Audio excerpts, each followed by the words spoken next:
So it was the first time I did the T100 Sprint Triathlon this weekend, and I came third in my age group. I nearly missed the start. I had no clip-in shoes, no aero bars, an old rebuilt bike, but I'm still really proud of that result. As this is my first video, I've never done this before, and sorry if I seem a bit awkward, but hopefully there's something in here that helps you. If you're thinking about starting a triathlon, or you're a beginner, or you just want some tips, this video might go right in your basket. I want to break it all down for you, so the things I'm covering are the pre-race, how to book it, how to get there, different accommodation options in the area, the race itself, so registration, what I packed for the event itself, and the race course overview, and also my post-race thoughts, how I found the race overall, what I would do differently next time, and the overall verdict of the event. So I actually chose to go up the day before as I find it easier. You can go to registration, I could check my bike in, I could get my registration pack and sort all of my things out the night before, and I'm close to the venue already. So for registration itself, I'm gonna just go to a clip now of me the day before the event, showing you everything about everything to do with the registration pack and what was in it and what to expect on that side of things. They scan your barcode, you get given your race pack, which looks like this, and it'll have all your information on there. So it has your bib number, again your QR code where you can access your dashboard and other things there. It'll have your name and your the colour of your hat that you get. It will also have your bike racking, letters, and it will have what wave you start and the time. So everything is in there, and it will also have all of your stickers in there which will go on your bike, and you get given a wristband. So in my race pack, for example, I got my orange coloured swim hat which just has the T100 logo on it, and that is relevant to the wave that you will be racing in. Then you also get given your race number, so you just want to check as well that your race number matches what's on your band, which sounds obvious, but in the past there has been occasions where sometimes there can be an error in printing or what's in your race pack. You'll get given a sticker sheet, so you'll have to put your stickers on your bike as you go into transition. That will be really obvious when you get there. You'll put these 3 stickers on your helmet, so you'll have one on each side and one on the front of your helmet which has your race number, and then you'll have this big sticker here which will go round the underneath of your bike seat. You'll also be given tattoos, transfers that you put on your arms, and it does actually tell you on the back exactly how to put them on and where to put them on. So you put them just on the top of your arms on each side, but to be honest, I've seen lots of people get this completely wrong. People have done it upside down and on different parts of their arms, and it's totally fine, but it does have all the instructions on the back. When you go and rack your bike, they will then check your bike over. They make sure everything's fit for the day, and you will be given your chip, which looks like this. What it is you undo it and you put it around your left ankle, and that is your timing chip for the day. So it's really important that you make sure it's on correctly. It just velcros, but it's quite self-explanatory, and you just make sure you have it on properly before you start, because that is going to time you for your whole event.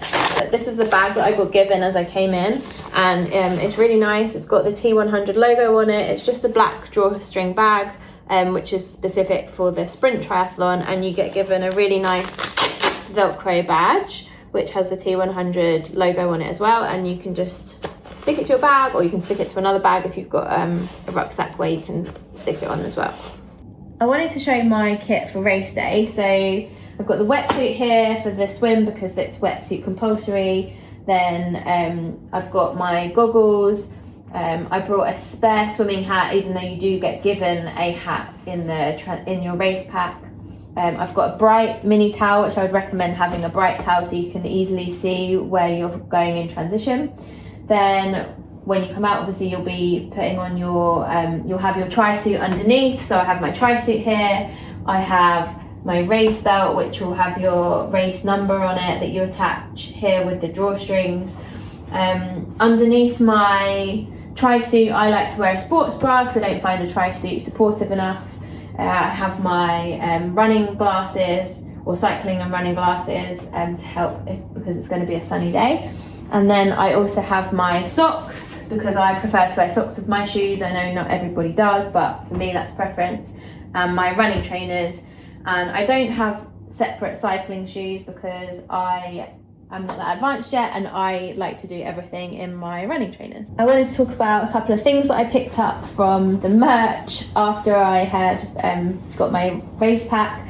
So I got this really nice vest which was sort of turquoise in colour, and there were a lot of different things that you could get at the merch stands, but this is the T100 branded top that I liked, and it's a bit on the pricey side, so this was about £50. There were other items there that you could get a bit cheaper, but I really liked the colours of this. And on the back, again, it has the T100 logo, and it's made of this nice running material, so it's nice and thin, and something I will definitely use to train in. So yeah, that went straight in my basket. And I also got this nice water bottle, which was a really nice blue colour, and I just really wanted a water bottle, to be honest, and that was about £6 as well. So nothing too much, but yeah, if you want to pick up something, there's loads of different options there to suit everybody. I chose to stay at the Good Hotel in London,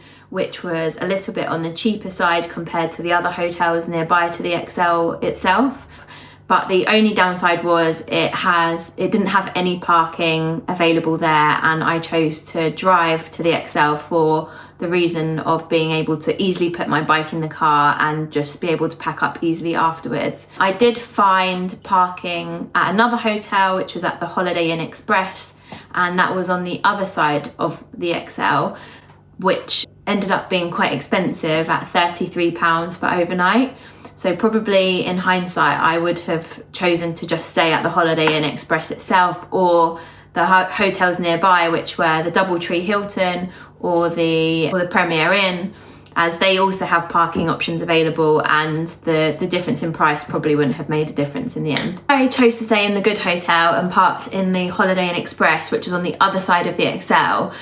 It was only a 10 or 15 minute walk, but I thought I would try to shortcut that and take a taxi from when I checked out to put my stuff back in the car and then walk to the XL. However, all of the taxis couldn't get in because of the road closures. So one thing I would suggest is that if you are planning on staying in a hotel nearby, just basically don't consider taxis as an option to getting close to the XL, because it was just very time consuming. And because of the taxi situation, I actually didn't arrive until about 15 minutes before my race wave started. My wave started at 10:40 and I got there about 10:25, which wasn't ideal at all.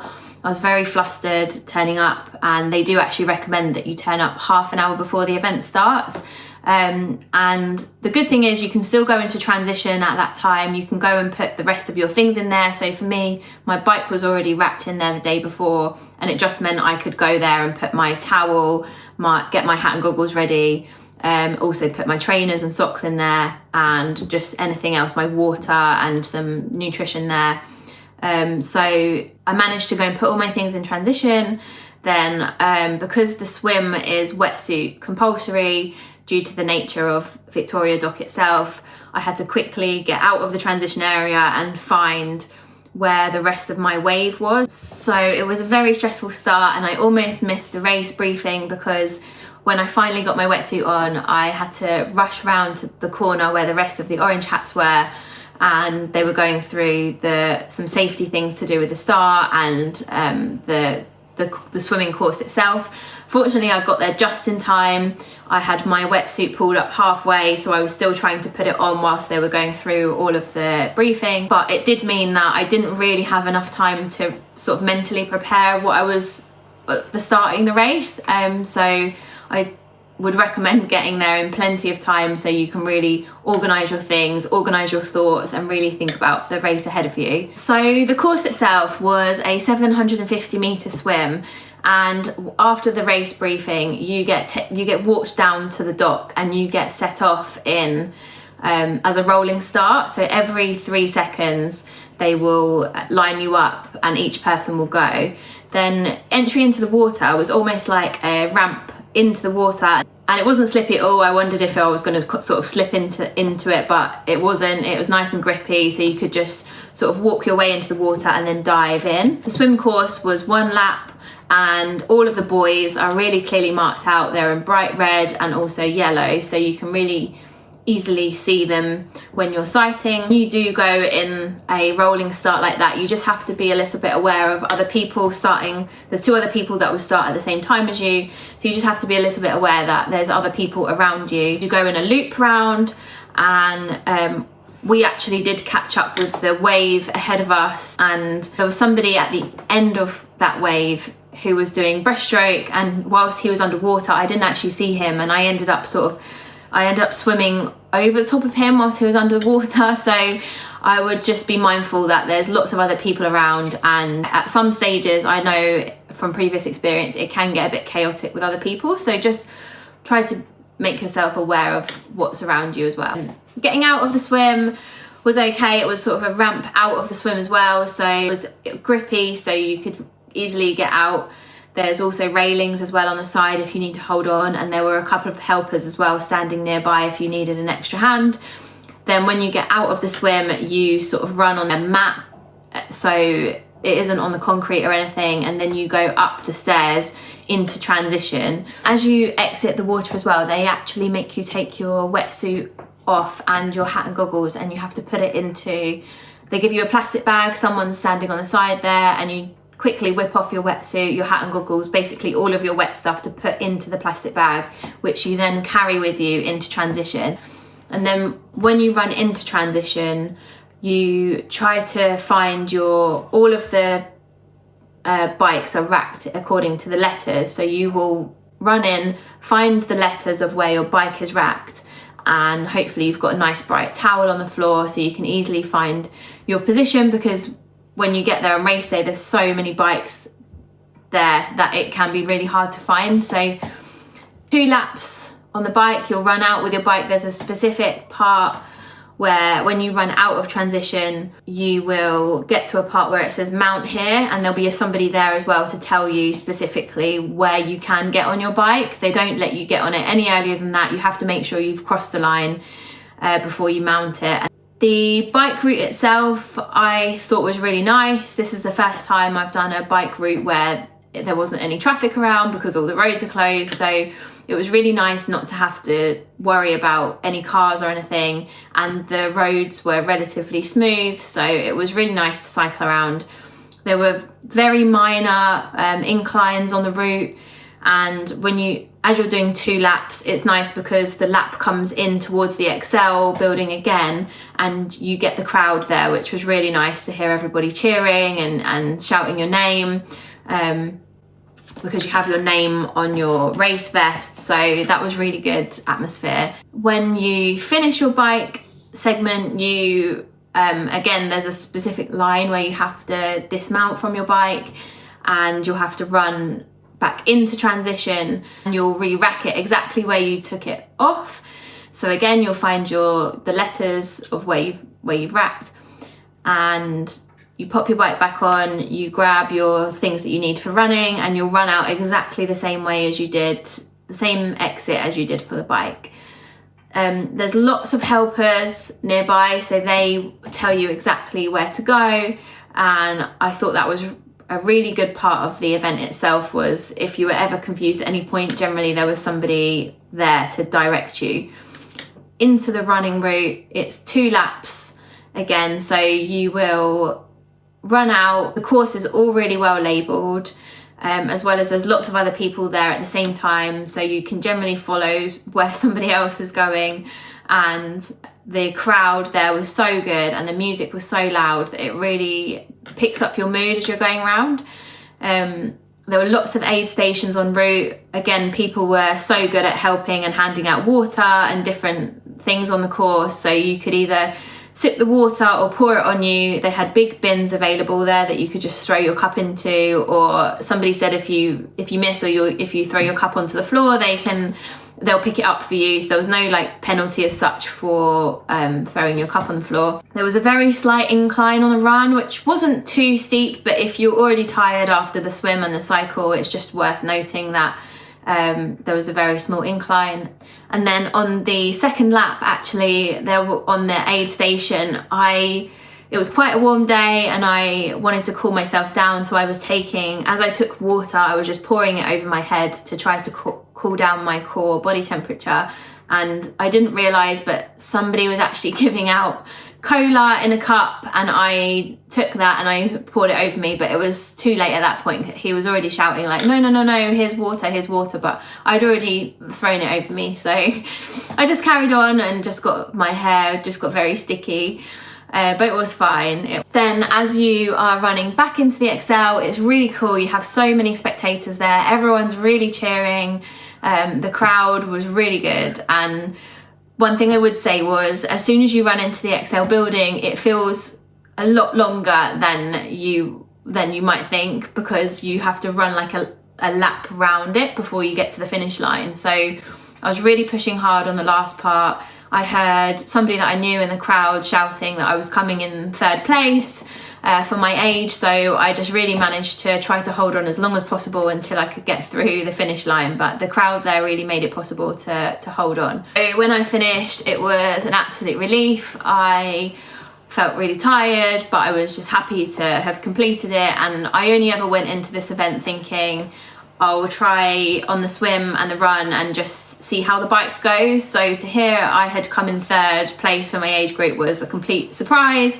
And given that my bike is a rebuilt bike and I don't have any aero bars, and I just literally wear my Asics running trainers on there still, so that I don't use any clip-ins or anything like that. And I wasn't really pushing on the bike segment either. I was just sort of recovering. So I was really pleased with the result and my performance overall. I was happy with my run time after coming back from an overuse injury on my arch. I would choose to stay at the Good Hotel again, because the hotel itself was lovely and everything in there was really nice. But if I was going to come and do this event again, I probably would stay at at the Doubletree or the Premier Inn, for the reasons I said about the parking. My overall impressions of the event, I thought it was really well organised. There was a lot of really good merch that you get given. It was good that you could go and sort all of your registration out the day before and have a look around the different stands. I thought it was great that the roads were closed, so you don't have to worry about any traffic. Everything's really clearly labelled, and there were loads of helpers that can show you where to go and help you with every single part of the process. Also, just the complete novelty of running in the T100 as part of that race and brand itself was just really cool. And the atmosphere, as I mentioned, was really, really good. The crowd were great. There was a DJ on the run course as well. The music was loud, so everything was giving really good vibes. So I would definitely do it again. I would say the downsides are that it is quite expensive to sign up to, and you have to just have a little bit of it beforehand about where you're going to stay and a bit of the logistics around how you're going to bring your bike to London. And how to get around. But I would say, other than that, I would rate the T100 8.5 out of 10. If I was going to do this event again next year, I would choose to stay at a different hotel. I would arrive much earlier than I did for the swim, so giving myself plenty of time to get ready. Avoid thinking about getting any taxis on the day. I would also probably get a different bike, or think about upgrading some elements of my bike, at least with clip-in shoes or having aero bars, just really trying to boost that side of it, because that's an area that I can personally work on. My bike also only had 4 or 5 available gears that I could move through, so I would probably get that fixed beforehand so I have a few more gears that I can get through. And if this is the first time that you're signing up to triathlon, I think it's a really good one. I would recommend that you put together a race kit checklist just to help yourself remember all of the things that you need for the day. I personally have it in the Notes app on my iPhone. I have a whole list there of everything that I'll need for a triathlon itself, and then I have a separate list which is everything that I want to put in transition on the day as well, just so everything's really clearly laid out, and when you're on the morning of race day you don't have to think about any of those things or worry if you've forgotten anything. You can do it as a tick list. So I just find what I've packed and I'll just tick it off as I go, just to make sure I've got everything prepared and ready on the day. If you found this video useful, then click the like button or comment anything that you would like to see in future, and I might make another video. And thanks for watching.